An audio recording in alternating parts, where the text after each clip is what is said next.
queridos, que o Eterno vos abençoe em nome de Yeshua HaMashiach. Esse é o programa do canal CEET Derech Zahav, o seu mais novo centro de estudos.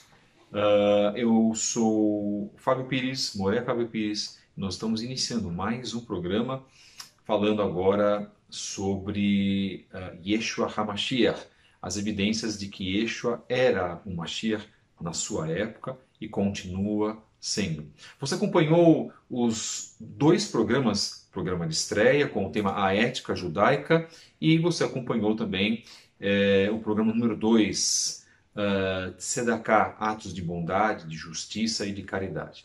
Nós resolvemos iniciar aqui uma sequência de programas dentro do tema Evidências de que Yeshua era o Mashiach. Nós vamos sustentar essas bases e você vai acompanhar conosco esta pequena série que certamente pode abençoar a sua vida. Há fortes evidências, no caso, para se crer que Yeshua como sendo o esperado Mashiach. Bem, para aqueles que conhecem o homem mais importante do legado da história de Israel, ou o judeu, ou o rabino judeu mais importante de todos os tempos, cujo nome não foi eliminado, cujo nome não foi apagado. E muitos sabem disso, porque se assim fosse, o seu nome não seria mais falado hoje em dia. O Eterno estabeleceu um legado perante ao seu Filho. Ele que veio para abalar as estruturas do judaísmo da sua época, para abalar as estruturas de uma nação que, na verdade, precisava estar verdadeiramente se rendendo ao Criador. Um homem anterior a ele, pouco antes, abrira o caminho para o legado de Mashiach, que durou pouco mais de 3 anos. Seu nome, Yohanan Hamatzbil. Se você que acompanha os nossos programas do podcast canal Fábio Pires, você percebe, e já fizemos uma série sobre isso, de que Yohanan Hamatzbil, chamado de João Batista, ele é a figura fundamental para anunciar Mashiach, tendo Yeshua feito a sua tevilá, o seu batismo, com o próprio Yohanan Hamatzbil, onde não havia essa necessidade, mas havia sim, na verdade, o profundo compromisso de se cumprir uma profecia. O Eterno manifestou ali, na verdade, o início do ministério de Yeshua. Fatos registrados, pontos que são colocados em tantas obras e tantos judeus, e inclusive o julgamento de Yeshua foi refeito por 2 vezes, uma no século 20 e outra no início do século 21, onde especialistas concluíram verdadeiramente que o julgamento de Yeshua foi, na verdade, um grande equívoco, e da maneira como ele foi julgado, na verdade, concluíram eles, deveria ser corrigida e, acima de tudo, inocentaram Yeshua de todas e quaisquer acusações das quais os membros do Sanhedrin o acusavam.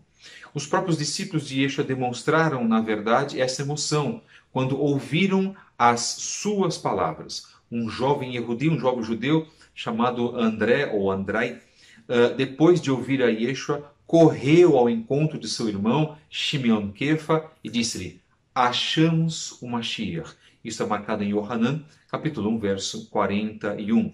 Posteriormente, um outro Yehudi, um outro judeu, de nome Felipe, ao se encontrar com Natanael, disse-lhe: acabamos de achar aquele de quem escreveram Moshe na Torá e os profetas.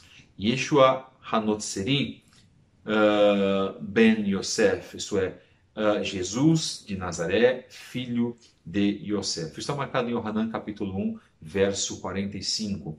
As provas que eles tinham para demonstrarem toda essa certeza, nós vamos considerar as linhas de evidência da linhagem de Yeshua HaMashiach.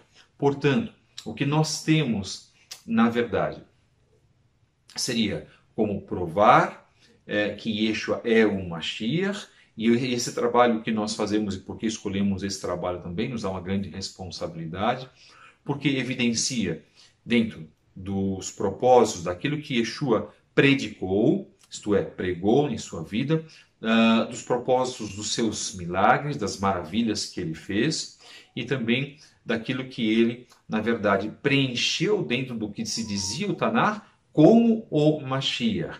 Yeshua, ele vem, na verdade, para personificar aquele do qual as profecias já tinham colocado desde a época de Moshe Rabbeinu.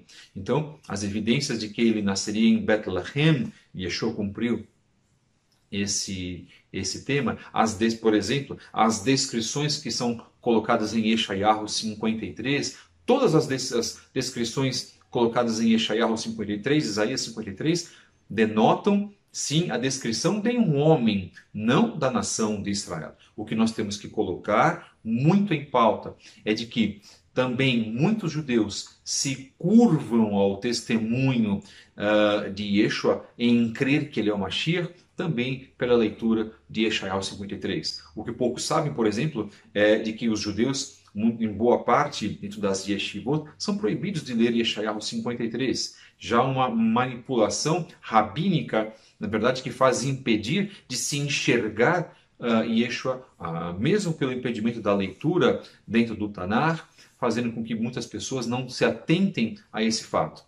Ainda bem, bendito seja o Eterno, ele tem o Eterno abrido algumas pontes, feito algumas brechas para que outros judeus possam estudar o tema de Yeshayahu 53 e enxergar no servo sofredor, não aquilo que Moshe ben Maimon, que Maimônides colocou, descrevendo o servo sofredor como a nação de Israel, mas sim enxergando esses judeus de que o servo sofredor é um homem, e um homem em especial, trazendo a descrição, a narração, os temas da execução do legado, primeiro, e da execução de Yeshua HaMashiach, descritos nesse tema de Isaías.